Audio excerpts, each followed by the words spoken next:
to say good morning, good evening, good afternoon, depending on where you are in the world, and welcome to Chattering with Nicholas Vince. In a few moments, I'm going to introduce Airell Hayles and Guy Coombs, and I knew I was going to get that wrong, and I'll explain why in a few moments. But before I do, I just wanted to thank everybody who's signed up to the Facebook page and subscribed to the YouTube channel. That is greatly appreciated. And just give a couple of shout outs to, actually, firstly, warn people this is November the 5th tomorrow. For Americans, the reason why this is significant is there may be fireworks going off, but we'll touch on that later on in the show because it's strangely relevant to the films that we're discussing, or one of the films we're discussing this evening. And I just wanted to congratulations to Katie Danbury for organising the London Horror Festival, which finished yesterday. That's an amazing 33 productions over a month. That's live horror theatre, some amazing shows. I think I got to see about 20 of them. So I've been having a wonderful October. To the London Horror Society for the amazing evening they organised at the Unrestricted View Horror Festival earlier this week. That was a great evening of short films and Book of Monsters.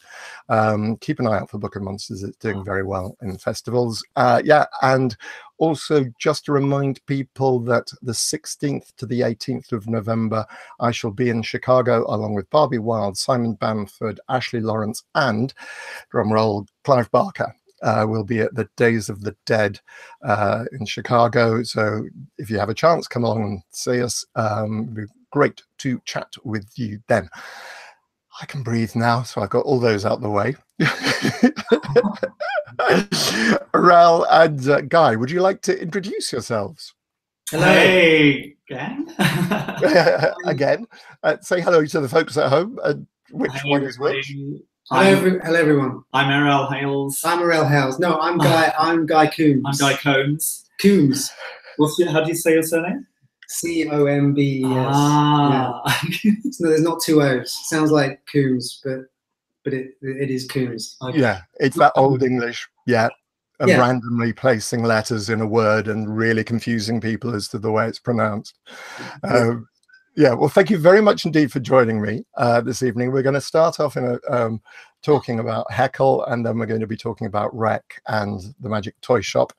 But because it was broadcast first, I thought we'd start with Airell's choice, which is the Magic Toyshop, which is written by Angela Carter. Book by Angela Carter, screenplay by Angela Carter. Yes. When did you first see this? When I was a kid. The thing about this is it's so good. You saw it for the first time last night, I think. Yeah. And it really is a hidden horror. It's never come out on DVD. I know. It looks. I've only seen the trailer. It looks amazing. It's really trippy and weird. Angela Carter's obviously a great writer, and I love The Company of Wolves. I know you do too. I think I saw your werewolf episode, and it's a masterpiece. The thing about the Magic Toyshop is it's not as good because the director, and it's more of a TV piece, but the imagination, and I think particularly the music, if you remember, is so evocative, and the story's obviously very gothic, and it's just a real hidden horror. When I was about probably 12, I saw that, and I thought, what the hell's going on? It's so weird. I mean, you can't really make logical sense of the final act of it, but you can make emotional sense of it. And if you like Angela Carter, and I think a lot of us do, she's obviously a great gothic imagination, and you like The Company of Wolves, you have to check it out. You have to find it. I found it on YouTube. It's a very dodgy, what looks like a transfer of somebody's VHS recording. That's right. Yeah. So the picture quality is not good. The sound quality is okay. It's at the BFI MediaTek, much clearer. At BFI, okay. But yeah, I know what you mean. Yeah. So for anyone who's not seen it, how recently have you watched it? I saw it again, knowing we were going to talk about it. I saw it. I saw that crummy VHS transfer that you saw. It's still really great. The music comes across. It keeps kind of breaking up, literally like watching a VHS. But yeah, I saw it again 2 days ago as well. Okay, so for anyone who's never seen it, can you just talk us a little bit, just the beginnings of that? There may be spoil. I'll give a spoiler alert just in case we do give away plot points, but kind of just give us a summary of. Yes, try my best to do justice to the great Angela Carter. So in post-war England, there's a group of children whose parents sadly pass away in a tragic accident, and they go and stay with their uncle, played by Tom Bell, who's so creepy in this role. He's an actor I don't know much about, but he's really, again, you'll know his performance in that.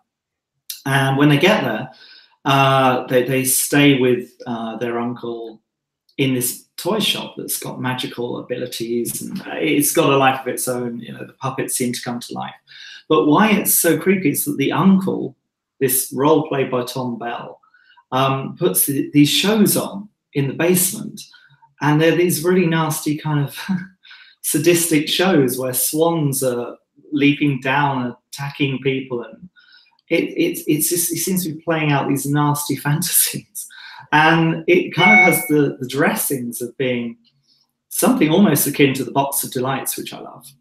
You know, it's got a TV 80s feel. It could be a children's thing, but it's absolutely not. The themes are very dark, very feminist, actually, very much ahead of the time. And the ending of it, where you're talking about it being Guy Fawkes night and stuff, is really, really dark, and you don't quite see that coming and ending in that way. But yeah, it's really about this this uncle, staying with this uncle, this basement where these shows are put on, and this toy shop that has magical abilities and is literally coming to life. You mentioned the so basically you mentioned the Swan. So one of the shows that the uncle puts on is Leader and the Swan. Yeah. Which is basically it's about a rape. It's horrible. I mean, it's really horrible. You said it could be a child. It's definitely not a children designed for children, because it's children's film. It so isn't, because it starts with female nudity within the first 10 minutes. Yeah. And full frontal female nudity as well, because supposedly a 16-year-old girl, though obviously played by an actress who was. It's a tough one to kind of you couldn't do that now. I think the thing is that the actress was 23 when she played that role, something like that. She looks a lot younger, obviously, but yeah, it's a bit of a weird one in some respects. But well, I think particularly because, you know, Angela Carter, you mentioned Company of Wolves. Yes. Obviously, her stuff is all about female sexuality and awakening of sexuality in the same way that Company of Wolves is. It's very similar themes through.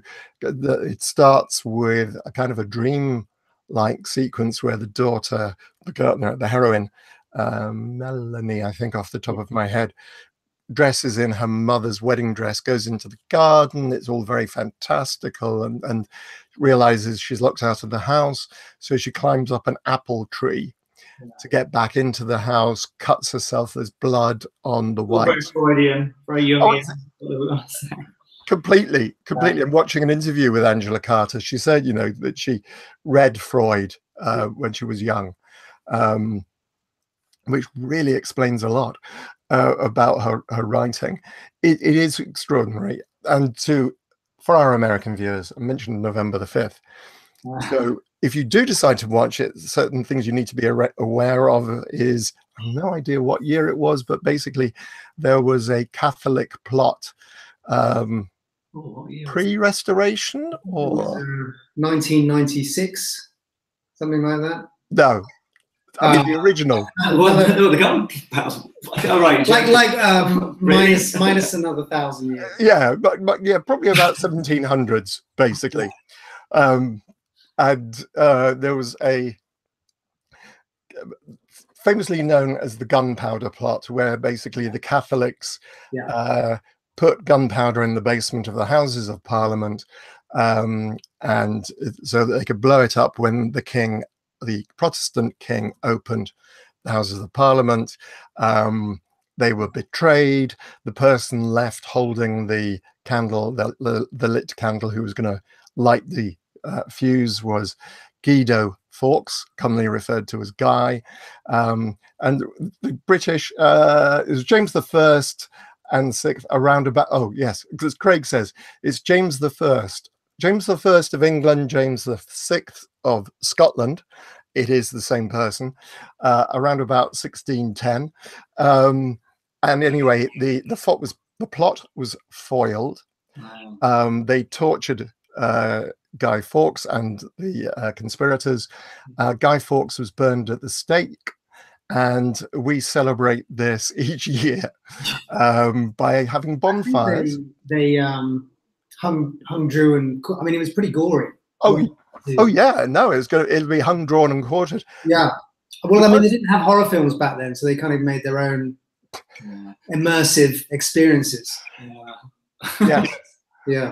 But the worst thing about being hung, drawn, and quartered, for those of you who don't know, is you were hung first until you were nearly dead. Oh. Then you were, I'm actually not quite sure which way round you were doing, but basically you were dragged on a thicket. It's like going to Nando's, but you're the chicken. Yeah, absolutely. And then you quartered. You weren't physically cut into quarters, but basically you were disemboweled and shown your own intestines. And then you were burned at the stake whilst you were still alive. So how to make the torture go on and as long as humanly possible. But as I say, we celebrate it. And for anyone watching that who's not, you can just go and have a colonoscopy. Yeah, I'd done that earlier this year. Yeah, me too. Yeah. And as a boy, I have to say, having it. Yes, never mind. I'm not going to go into that. Sorry, I digress. Yes, yeah. Really, I don't want to think about that. So they are building a bonfire at the end of the magic shop. Yes. But the thing that you see happen, that happened when I was a kid, probably through till about the 1970s, was penny for the guy. Yeah. Which is basically small boys used to get old clothes, stuff them with newspaper or straw, depending on where you were, and you used to take them around, probably in a small cart in the days of go-karts, or a small wheelbarrow, and ask people for a penny for the guy. So depending on how good your guy was, you got a penny. This is in the days pre-decimalization, so before 14th of February 1972. And then that effigy is burned on top of the bonfire. So yeah, I mean, this was all that, a great way to entertain children is burning people. I really like the penny for the guy thing. It's a great tradition. It's so creepy. The guy in the cart is I mean, in the film it comes across as quite a creepy thing, particularly with that ending. It is a spoiler to say that the uncle becomes turned into a kind of a toy version of himself and is thrown upon the bonfire to burn. But because people are turning into toys and toys into humans, it's a really, really weird world that the film lives in. You kind of know that that's a real person burning on top of that bonfire at the end of the film. And it's, that ending is almost like the Wicker Man, that fire and not as physical, but it has that. And when the head falls, it's just a great film moment, and it needs to be seen more. So if you haven't seen the Magic Toyshop, you have to see this. And indeed, as you were saying, the music, particularly. Yeah. The violins and the violins, and what's the other instrument that keeps being used? The flute, I think. Yes. It's a very magical kind of soundscape, and I really remember that from first watching it to whenever I watch it again. So yeah, no, it's a really atmospheric piece. There was something about it that I mean, only from the trailer, but it really reminded me of my childhood, where there was a certain naivety and freedom about storytelling, which I don't know if we've become so bitter and we look for patterns and things, and films become very formulaic, but they all just seemed a very experimental time, didn't it? Those 80s films, like the Company of Wolves. Yeah, absolutely. And what's that? What's the American Werewolf? You know, all those. I think people definitely took more risks, and actually, we're living in quite a good age for horror now, because I think things like Get Out and It Follows, they're very imaginative and are taking some risks again. But yeah, they really did. And Heckle. That's, I don't know. I've heard of that somewhere. Me too. Really, I've heard great things. When's it out? It's. I don't know. I don't know. I heard there's. Yeah, I'm going to look out for that. Yeah. We will come back to Heckle, I promise you. I dived straight. I just thought I'd take things in order. We will. I promise you. We can spend it. I thought I'd do these two first. I know I said we'd do it the other way around to begin with, but I've changed my mind. Yeah. But Nicholas is a great film. They obviously really pushed. No, but it really did do what Guy's saying. It really took major risks, and Clive Barker really took them in his writing and making that film. Oddly enough, they were at the same time, of course. That in 1987 was when the Magic Toyshop was broadcast. Oh, yeah, that's exactly. Which is the same year as Hellraiser. Yeah. Went into the cinemas. So I think very much around about those, that time, later Company of Wolves. Craig's pointing out that V for Vendetta, the film, of course, is based on. My wife's watching it now. She's watching it right now. She is. Wow. She's next door watching it. And the Guy Fawkes mask, and the Protestant, the pilgrim hat. Mask. There was a protest in Leicester Square this weekend, kind of vegan protest, and everybody was wearing that V for Vendetta mask, standing in a circle, showing on a laptop horrible images of how meat is created. And it was really creepy to see everyone wearing those masks. And I wasn't brave enough to look at the laptops because I like Big Macs too much. But I shouldn't, and I know it's wrong. I have friends who are vegan. They're absolutely right. I mean, it can't go on, but that's probably a discussion for another time. But if you ever get a chance of seeing The Herd, the short I've seen it, yeah. Melanie's amazing film. Melanie Lights. Yeah. Amazing short film, which I think I was talking about this earlier this year at Fright Fest. And yes, basically the premise of that is women treated in the same way cattle are treated in order to. I was really scared to watch it. And the end credits, she really gets you as well by flipping the real situation. So I have actually sat through that kind of, and my God, she's absolutely right to make that. And we're doing some work with Melanie. She's a very interesting person, but that film was one that I was really scared to watch, and I'm happy I did watch it, but it was hard. Yeah, it's deeply disturbing. It really is. It is enough to put you off your Big Mac, definitely. Yes, so I think that's probably all we need to say about the Magic Toyshop. Let's move on to Guy's choice now, which was Wreck from 2007. And whereas the Magic Toyshop is basically magical realism, Wreck is completely the opposite. Is absolutely based on a documentary style of filmmaking. When did you first see Wreck, Guy? I actually saw it for the first time a few years ago, but I was so drunk I can't really remember it. So I watched it, but I remember it was brilliant.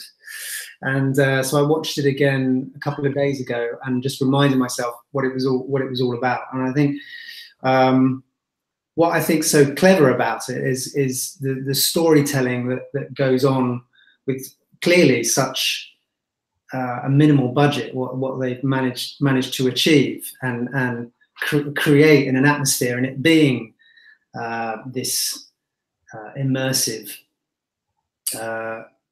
unpredictable journey that there's no there's nothing. Well, I mean, there's films like it. There's like Blair Witch and those sort of films, but there's nothing quite like it. It was like someone telling you a story for the first time. yeah, there was no template, I suppose that's what I'm trying to say. Yeah, yeah, it's quite. So for those who've not seen it, do you want to give it just a brief kind of outline of the Yeah, it's about a film crew who's led by a female journalist, and they're in following a fire brigade in Barcelona, and they end up being called to this disturbance where they presume it's like, you know, it's like taking a cat out of a tree or something like that, but it turns out to be something a whole lot more darker than that. And then they are actually kept and confined into this big housing estate, and the police are keeping them in there, thinking it's some kind of outbreak of some kind of chemical outbreak or something, and but it turns out to be much more sort of like a virus. Or so anyway, I don't want to give too much away because it's. Sure. But I think your viewers will probably know where it's going. You know. I found it. I had never seen it before. Loved it. Watched it this morning. Firstly, it's an hour and 15 minutes long. Yeah.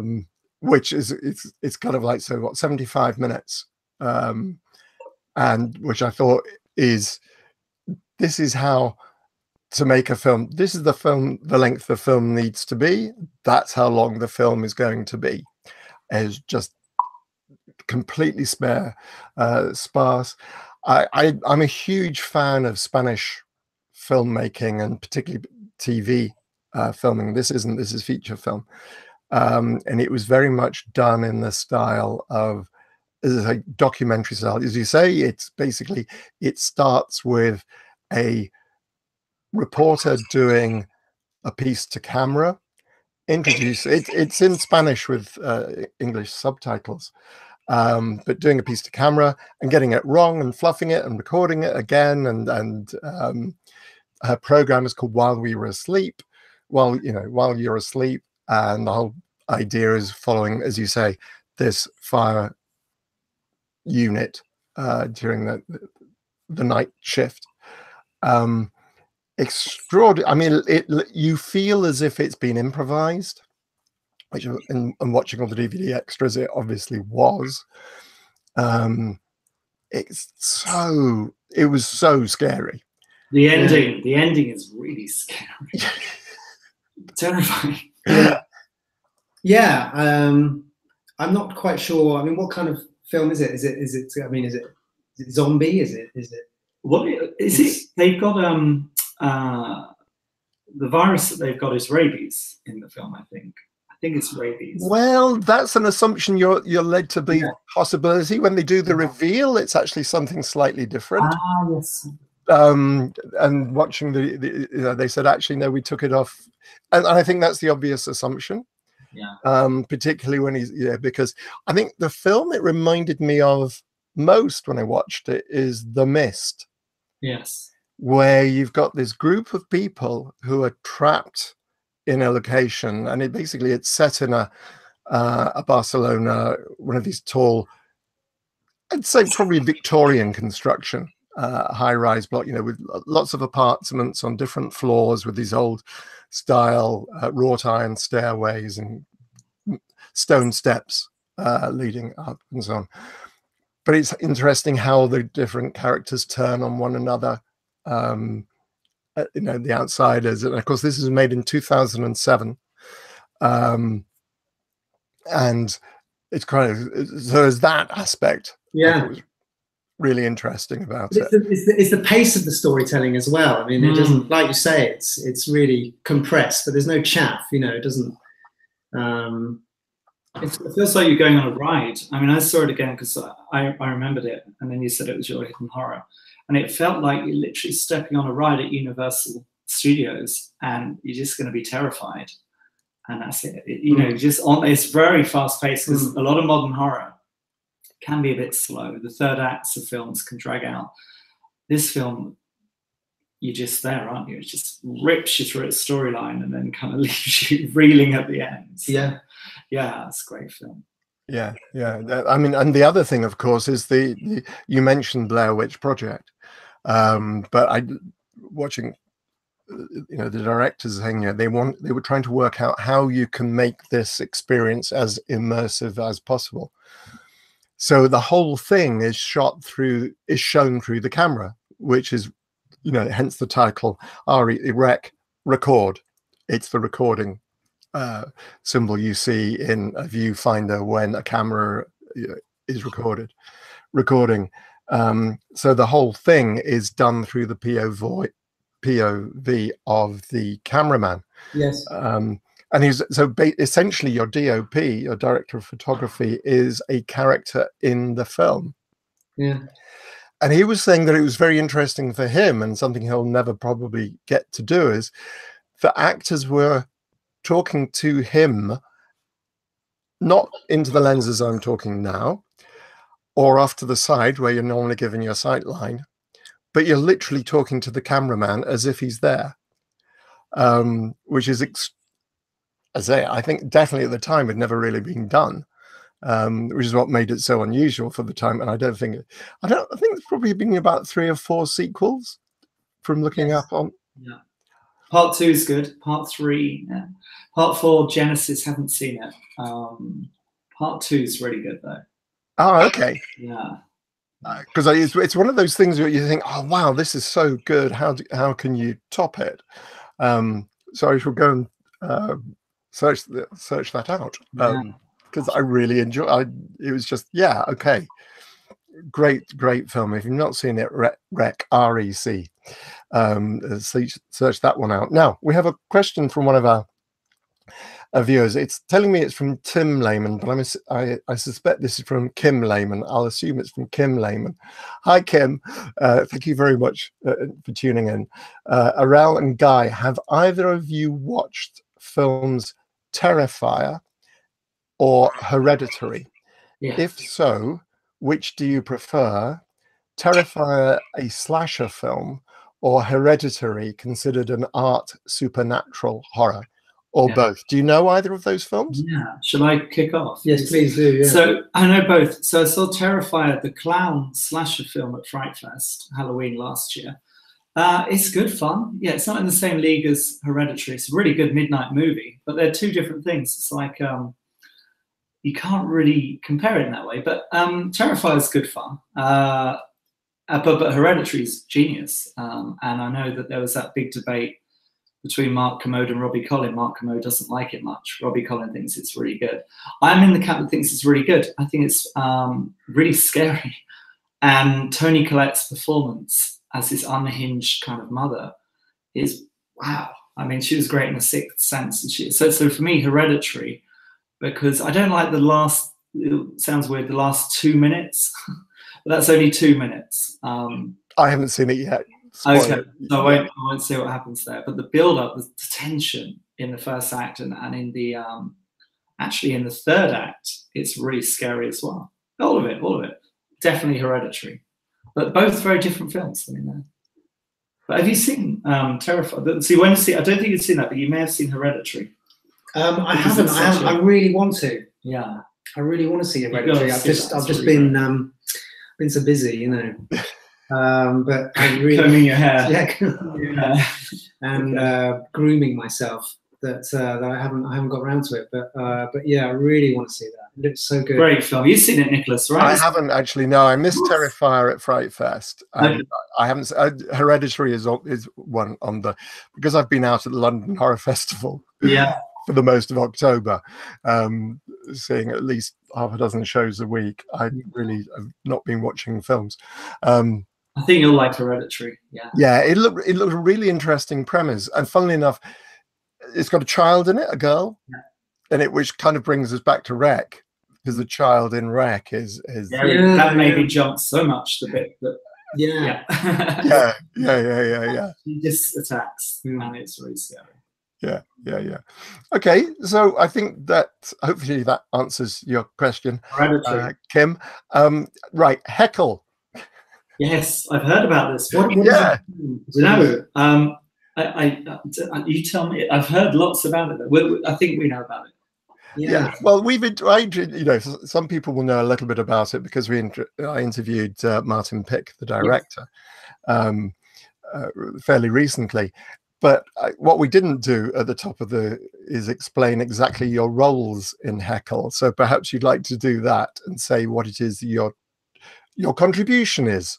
Absolutely. So I'm Airell again, and I'm the writer-producer, one of the producers, a whole team of producers, amazing guys. So that was my role. And I play Joe Johnson, who is the careful, who is a character, the leading man. The leading man, yeah. I think he definitely thinks he's the leading man in every walk of life. He's the comedian in it. It's about a comedian. Yeah, he plays a stand-up comedian who gets a heckler. We can say that he gets a heckler, and the heckler turns into a stalker. So it's a bit like originally in writing Cape Fear, which I love both versions, in the world of stand-up comedy. Because in comedy, when you've got a heckle, someone like Jimmy Carr or somebody like that will take it really far. And it was just kind of going a bit further and seeing what might happen if that heckler was a complete lunatic. Yeah, it's a brilliant idea. I mean, when my agent sent me the script and set up a meeting, I was very excited. Yeah, because it's I've never come. I mean, it's always with the really. It's like when someone invents a wheel. You know, you never really thought, wow, you know, that's just a wheel. But this is a great wheel. We were really happy to meet Guy because the central role was, if we got the wrong person, not the wrong guy, the wrong person, it would be, it's everything. So when Guy came in with all this hair that we can all see on the screen here, and he normally has a lot down here as well, he's got this kind of Russell Brand thing going on, but it's also I don't know, it's just kind of like a bit Shoreditch and a bit, you know, yeah, very, very kind of London. I look like a tosser. That's like, no. Yeah. Yeah. But no, he's great. He's great in the role. Really good. Yeah, I'm a good. So when did you write it, Tony? Airell? I had the idea quite a while ago, and it got optioned, but it wasn't quite there. And then about a year and a bit ago, I completely rewrote it. Because I saw that it could go more into the horror realm, whereas it had been more of a straight up thriller. And I think I love horror so much that it felt like a natural fit to kind of combine horror thriller, as we get quite a lot. And so it moved very quickly. Yeah, we wrote it, got Martin involved, who you've obviously worked with, because Nicholas is in the film in an amazing scene with Guy that we'll all see. So yeah, it was written about a year ago properly, if not slightly longer than that. Yeah. And how long have you been filming it? About a year. So what happened was we've been raising pay-as-you-go filmmaking. We started it this time last year. In Yeah. fact, this tonight last year was the first night of filming. Wow, really? Yeah. Amazing. God. Yeah. Okay. Well, it's been about a year because we've been raising money. It's very tough in the UK. Well, tough for anyone. I'm always amazed at anybody who makes a film, because to get the money together is not an easy task. And we had the same difficulties as anybody else with that. But as it grew, it became slightly easier to raise money. I mean, we had a great bit of news when Steve Guttenberg joined the cast, and that made it a lot easier to kind of finalize the film. And we were all big fans of his, so that was a lot of fun. Yeah. Hence the T-shirt. The Short Circuit T-shirt, yes. Everyone knows Short Circuit. I hope. Cocoon, 3 Men and a Baby. You've seen all these, right? Police Academy, great films. Dream come true to work with Steve Guttenberg, but really to see him go so dark. I promise everybody watching this that you've never seen Steve Guttenberg in this way. That's very exciting for us. Yeah. You were there. I remember you were there in the theatre on one of the days when we were shooting. It was amazing. Greg Hayles very kindly invited me up to meet Mr. Guttenberg, and he was very, very lovely. Yeah. We managed to chat for about 20 minutes or so, and he was really interesting to talk to. One of the things, incidentally, one of the films of his that I like is P.S. Your Cat is Dead, which is his directorial debut. I haven't seen completely. If you've not seen it, I do recommend it. It's very different from what you expect from Steve Guttenberg, and very interesting, and again, very dark. He was, and I don't think he would mind me saying that. Basically, he was saying that he was interested in Heckle because he wants to play more dark parts. You know, he that's where he feels that he has a lot of fun doing. But you kind of put together an extraordinary cast, because it's not just Steve Guttenberg. Who else have you got in it? Let's go into this. Nicholas Vince. Nicholas Vince. Hellraiser is amazing. I said I only do the film with Nicholas Vince. Guy Coombs, this amazing man here. We've got a really weird cast. So we've got Dani Dyer, who was amazing. The daughter of Dani Dyer, the male actor, obviously, from various films in EastEnders and everything else. Dani was great, and then after the film, she won Love Island. So we wish her all the best. She's just done amazingly for herself. So she was great. So Dani Dyer. Then we've got Clark Gable III, who is the grandson of Gone with the Wind Clark Gable. Then we've got Toyah Willcox. Okay. It gets weirder. It's like the Twilight Zone. Who's so married Toyah, to yes. Dani Dyer. No, what? No, what? Toyah Willcox isn't married to Dani Dyer just because it may be in the papers tomorrow. That's not happened. No, she just it was just a weekend. Just a weekend fling. So we got Clark Gable. Then we've got Steve Guttenberg, who's obviously amazing. And then we've got people like Helena Antonio, amazing actors and actresses. But we've also got, sorry, I'm missing a key. Madison Clare. Yes, we've got them written down. Madison Clare's amazing. Stephanie Lee Rose is amazing. Am I missing somebody as well? What was the film Stephanie Lee Rose did with the? Oh, she does. Don't go to the reunion. She does. She's a horror girl. It's good. But yeah, this mix of cast members is on IMDb when you go through it. One of the weirdest you'll ever see, and it's very 80s retro. Because Hellraiser, Toyah Willcox, Steve Guttenberg. I mean, Guy looks 80s, you know, well 70s. Actually. He looks 70s, yeah. But it's a really weird cast, and it's great though. Porn star 70s. Porn star 70s is why we cast. That's what I try and. Yeah. That's my bar. Porn star. Yeah, that's really. But yes, it is one of the weirder casts I've ever seen. I mean, I'm part of the film.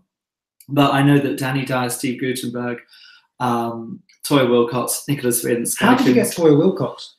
She read for the mother and was just really amazing and has done acting. She's in a movie that you'll probably know, Nicholas, called Ah.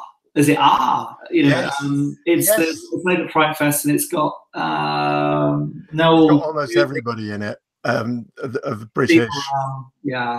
And I'm trying to think who the director is. He did Sightseers. Is it yeah. Oh yeah, well, God, who is that? She's brilliant. Is it? Yeah, she is brilliant. Can we Google that? Have we got internet? Yeah, I don't know if we're allowed to. But yeah, no, that's great. So she has done these. I did a gig with her. Like Craig will Google it. Craig, if you could Google if you Google IMDb and Toyah Willcox and scroll down until you find ARG, AAARGH. Basically, the premise is it's like a kitchen sink drama, but everyone plays as humans but behaving like gorillas. Yeah. It's a very weird. Personally, I hated it. I really didn't work for me at all. Okay.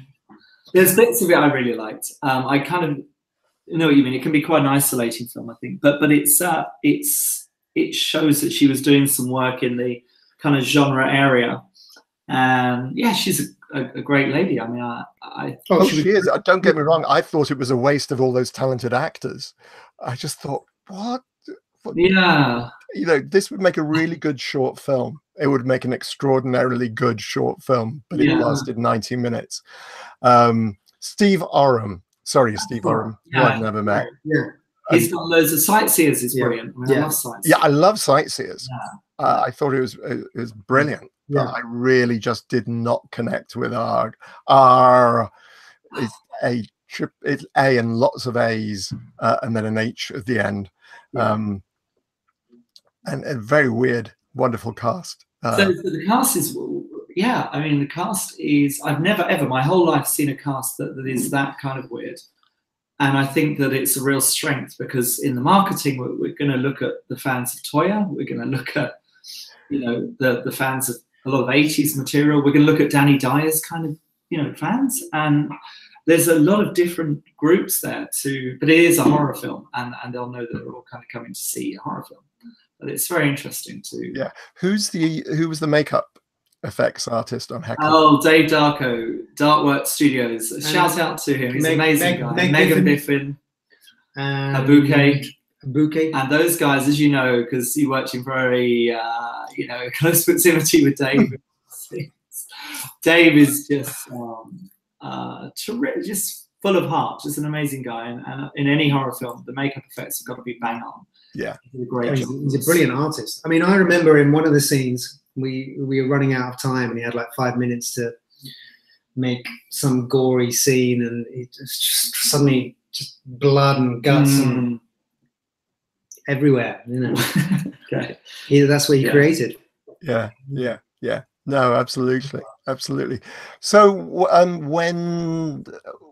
you're in post-production now? Yes, we are. So we've got a really exciting editor. I don't know if I'm allowed to say who that is yet, but I will say that you know him very well. Oh. And I think, I don't know if you know who it is. And he's behind you, Vince. He's behind you. I'm immediately doing that now, just because somebody said something's behind me. Even though I can see this reflected, I'm immediately turning around. Yeah. You have got little figures and demons behind you. Every so often they move. The editor is an amazing person who you all know very well, and will bring to it, works very well with Martin, and will bring a real horror sensibility, but also a lot of his give you another clue there, his own imagination on it. And then color, the grading, what's his name? All the things that need to happen. We need to have it ready for Cannes, if not Berlin. Take it out to Screamfest. I'd love Fright Fest to look at it, obviously. I'd love it to be seen at Sitges. And so we'll get it out to them. And all the, Toronto After Dark, there's so many amazing festivals. And I think what may be interesting for people is to see Steve doing more of a horror film and going slightly darker, because that's quite a fascinating angle.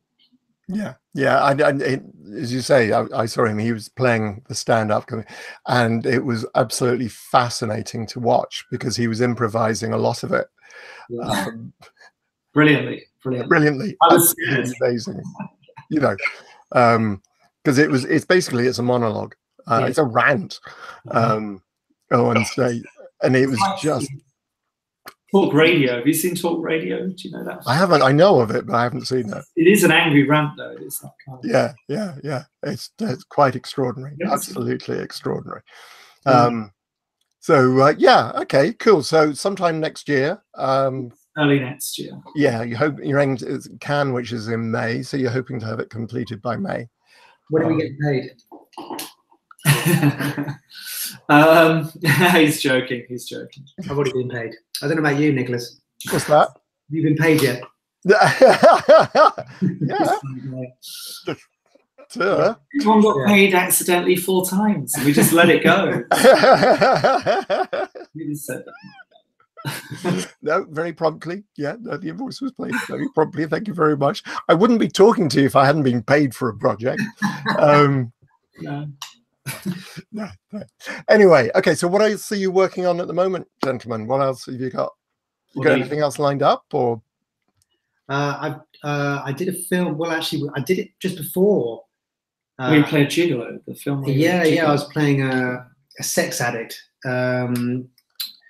And that's a film called Kill Ben Lyk, which is doing the festivals at the moment, I believe. Lyk is spelled L-Y-K? Yeah, that's right, yeah. Yeah, very good. And that's I've seen it. I've seen it a couple of times. It's a really fun film, actually. I was really impressed. It's and that's a comedy thriller. Yeah. Cool. That sounds great. Yeah. I want to see that. Let me know when there's a screening. Yeah, definitely. We're doing, I love folk horror. Recently, I've been looking at a lot of things that I'm sure you know, things like the BBC Ghost Stories and things like Robin Redbreast, slightly rarer things like, obviously The Wicker Man's great, but some of the stranger stuff, so Blood on Satan's Claw and all the BBC Ghost Story stuff, the things like The Stalls at Barchester. And what I'm trying to do is a pagan horror around the Jack in the Green, which is a Hastings tradition. It's a really strange kind of May Day ritual. Not particularly scary, actually, because it's more fun, but it's to do with a ghost story in Hastings Old Town set around that ritual. So yeah, developing more of a straight up ghost story, because I love those. I think they're great. And the ones we have in the UK are really good, particularly in the 70s and 80s. The Woman in Black, the original, like the Daniel Radcliffe remake, but felt the ending was, it's not a cop-out because it's a good ending. But the original, have you seen it, Nicholas? Yes, yeah, the original. The ending is brutal. It's really terrifying. Yeah. Watch that. It's just horrific. And I think it's brave. But then, you know, you got the commercial side. Maybe they just don't let endings like that get through, and you constantly got to kind of battle for things like that. But yeah, just Woman in Black, the original 1989 version, I think it was 1989, maybe the year, is a film that really scared me as a kid. Because this was made for TV, I think.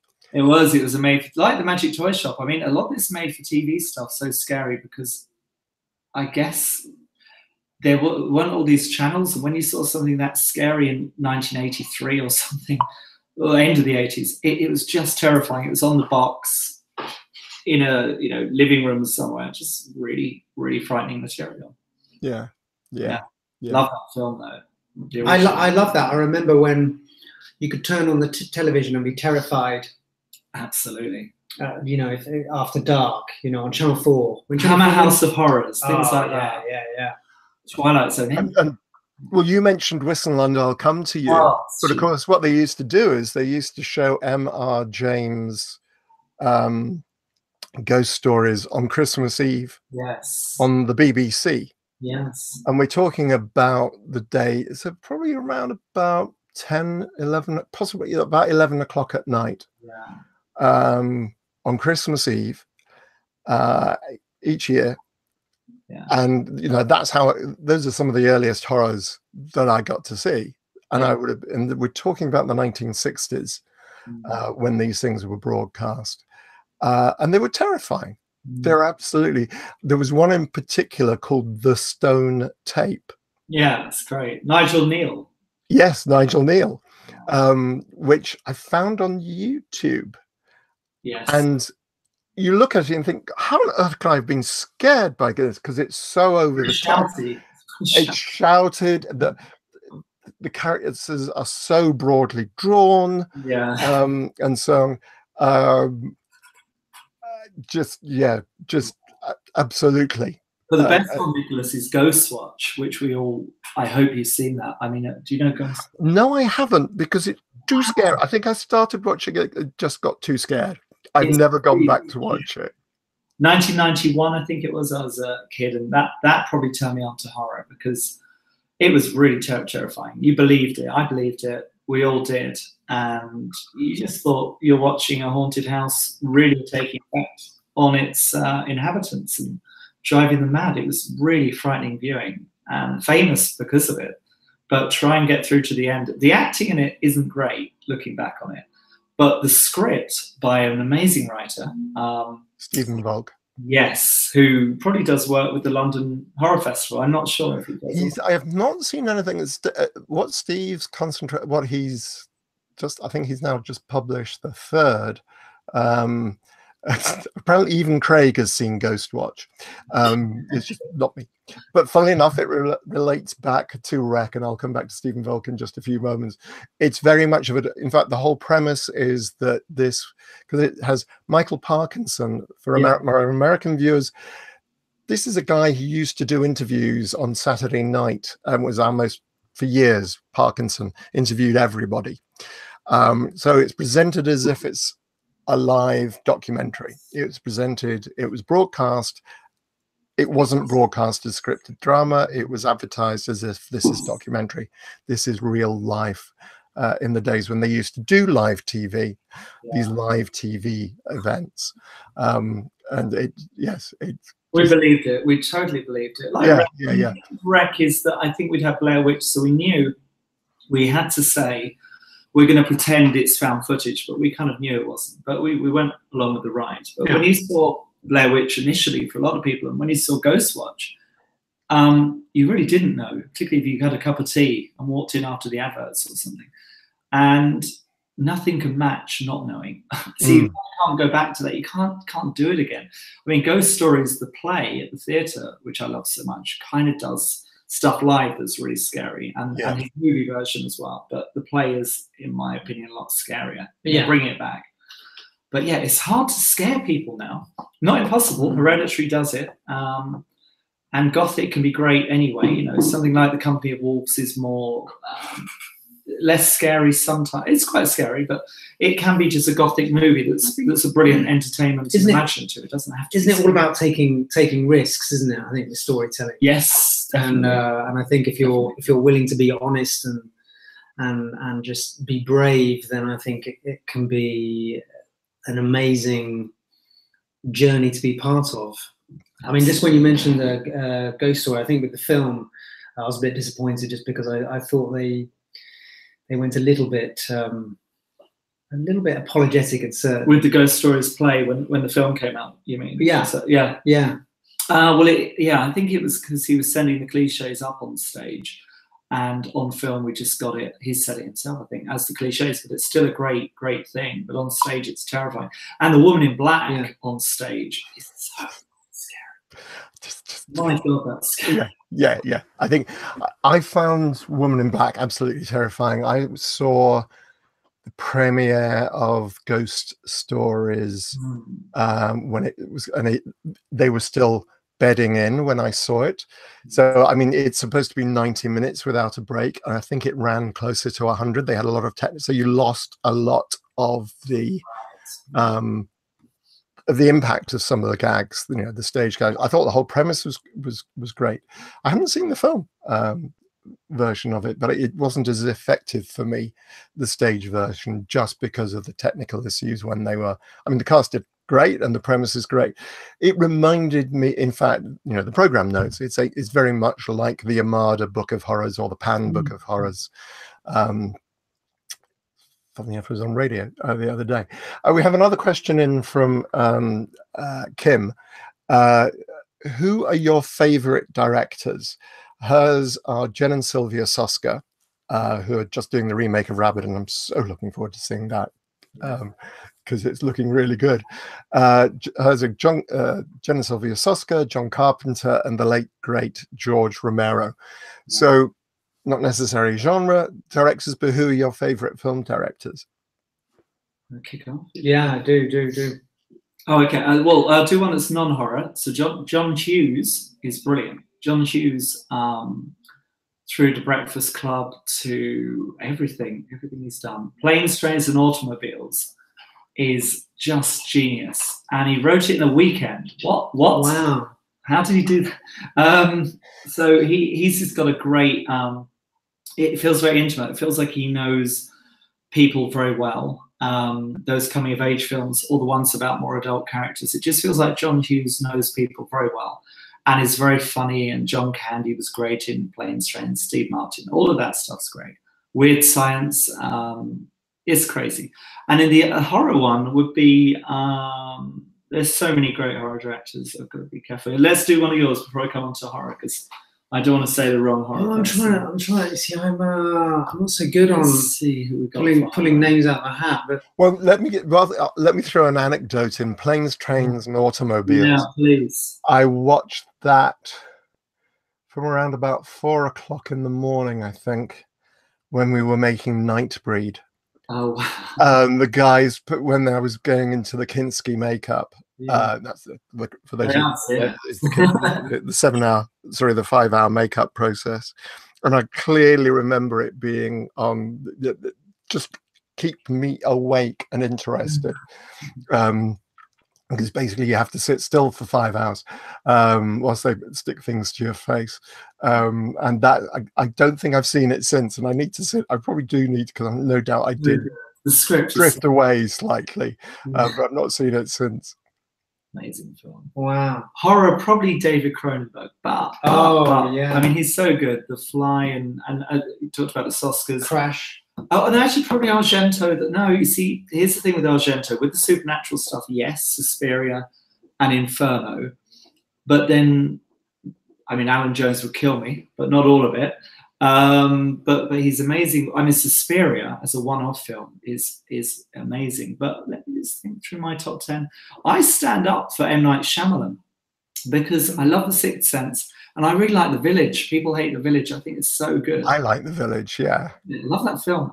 Science is pretty good. Unbreakable's good. You know, The Last Airbender and Lady in the Water, not so good. But I think he really gave us some great films there, and we've got to give him that. And actually, the recent one that came out about the grandparents called The Visit was good. And what's the James McAvoy one he did? Split. So he's back. He's back. He's good. Yes, because he's now doing kind of taking characters from 3 of the films. Yeah. Unbreakable, Split, and is it 2 of the films, and putting it into another film. So he's bringing characters from his own universe into the one. He'll do a big TV show soon, I'm sure. And the other one's Mike Flanagan, actually, Oculus, and he's done the Haunting of Hill House TV show at the moment. But film-wise, he's great. Hush, Oculus, Before I Wake, very underrated hidden horror, kind of, because of the way it got distributed. So he's good.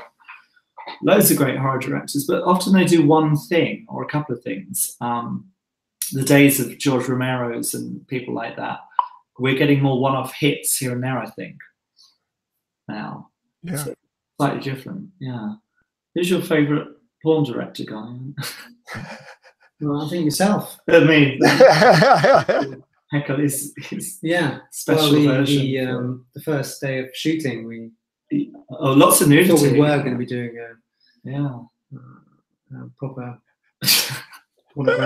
feature.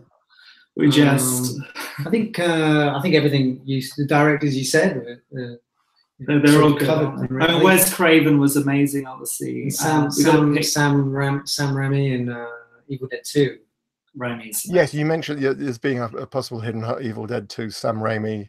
Well, just because I just love that film so much. Yeah. I mean, that would be a guilty pleasure, I think, less than a hidden horror. Yeah, Clive Barker, obviously, is good. Obviously. Taken as read. Hard to pick one because there's so much good work. Yeah. Those are some very good choices. Those are some, particularly Sam Raimi. Oh yeah. Done some really great stuff. Anyway, we're at the end of our hour. Extraordinarily. Before I say goodbye and thank you, I shall just give a quick shout out. So the next show will be on November the 25th, when I will be talking to a gentleman called Chuck Caruso about the book The Meaning of Blood, his collection, which is published on the 21st of November from Cloud Lodge Books. So I haven't had a chance to read this. It's actually, the full title of this book is The Meaning of Blood and Other Tales of Perversity. So that should be Sounds yeah, I'm really looking forward to that. Gentlemen, thank you very much indeed.